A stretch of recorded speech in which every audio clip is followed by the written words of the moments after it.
Hi, I'm Brock Davignon, PhoneVoter television network in 1992. Today in 2017, it's the interactive freedomtvnetworks.com. Satellite television, internet protocol TV, interactive via smartphones, and any other way you can talk back to the mass media.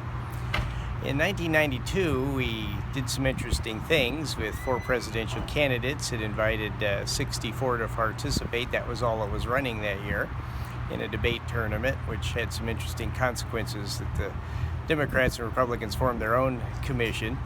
And out of that, we gave them a good scare with lots of dark horses. Stuck a satellite uplink truck behind an unknown Arkansas governor. Jerry Brown with an 800 number to take only small contributions, basically thin cats, no fat cats. And Pat Buchanan wanted to challenge President Bush, who had, the sitting president, just won a war, that he ought to use a line item veto to whittle down the budget. And then there was this cranky accountant named Ross Perot. And his 2 media mavens faxed us back and forth daily with our 700 number telepoll. And one day, I was discussing with them the idea that we could offer 2 phone votes to the owners of America's capital calling cards with our service, 1 moral and 1 legal, and something to do with force of law, military, political would be the other phone vote. The idea was that, pick an issue. We discussed it. I said, how about abortion? A moral question would be, would you personally favor an abortion in your own family, yes or no? Then the second phone vote would be, would you use force of law to penalize a woman or a doctor for conducting one, yes or no? Interestingly, we kicked that out that week. Nationwide headlines went up. Congress critters were zeroed in by the caller's phone number and zip code, and so their Congress critter got a earful of tallies from us. And what was fascinating was that 74% of Americans said no, they would not personally do one. 77 said they would not do it, and 74% said they would not use force of law. There was a 3% differential. I wasn't too concerned about the other people that seemed to be for it, but I was curious why people voted one way and not the other. Being a PhoneVoter TV network, I had their phone numbers, so I gave them a call. And I asked this one fellow why, and he says, well, I didn't like any of your choices that you're offering me as a phone voter. They're all punitive. We as humans like to react to incentives or being bribed. And I said, well, what have you got in mind? And he says, well, how about offering a scared young woman a pleasant Hawaiian vacation instead of, trying to force a syringe into her arm for 9 months or something.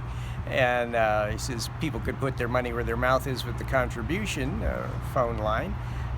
Maybe for prenatal care or postnatal care if they're so inclined. And if the lady keeps the baby or decides to adopt it out, that's another issue. But she would at least bring it to term for that reward. And I thought, well, okay.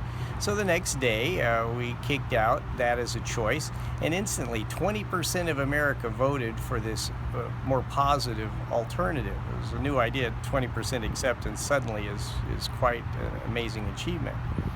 Out of this, we learned that Americans aren't so much into forcing things, and having 2 phone votes, 1 moral, 1 legal, unconfuses issues as to whether you're really for or against something in the context of a law. No, maybe you're just against it or for it because you think it's right or wrong. And involving force is a completely different issue. And in most cases, 3 out of 4 Americans will not use force to enforce their opinion on someone else.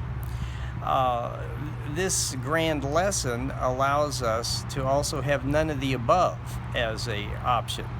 We have panelists A, B, C, and D. Maybe they're all clowns, and the phone voter in the audience can say, try something else. We have less emphasis on gripes. There's plenty of that going around. But if you have a half-baked idea and somebody else can improve it slightly to a three-quarter baked idea and finally to a full baked idea, the audience can participate in what's actually being phone voted on, can participate on the hosts themselves, the opinion molders. There might be, say, 5 there or 1. That's selected by the audience for a particular issue. Maybe an expert of a certain kind, and they know the anchor person ordinarily is dumb as a loon on a particular issue. So you get a moderator that can intelligently find the questions from the audience that are best and provide a solution.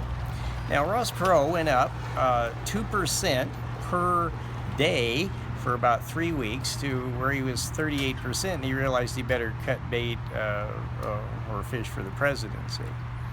In that context, one of the strangest things is that all of our dark horses were doing the same thing, either by satellite TV, the telepolls, or various things that we did, and we gave Americans 3 weeks to, in some cases, cumulatively tally up. But 25% of America works at night, and they can either phone vote in the middle of the night on a looped tape while someone's asleep that normally might be campaigning or has a cause marketing effort or a charity, but people can participate and give their opinion and shape the direction of the debate.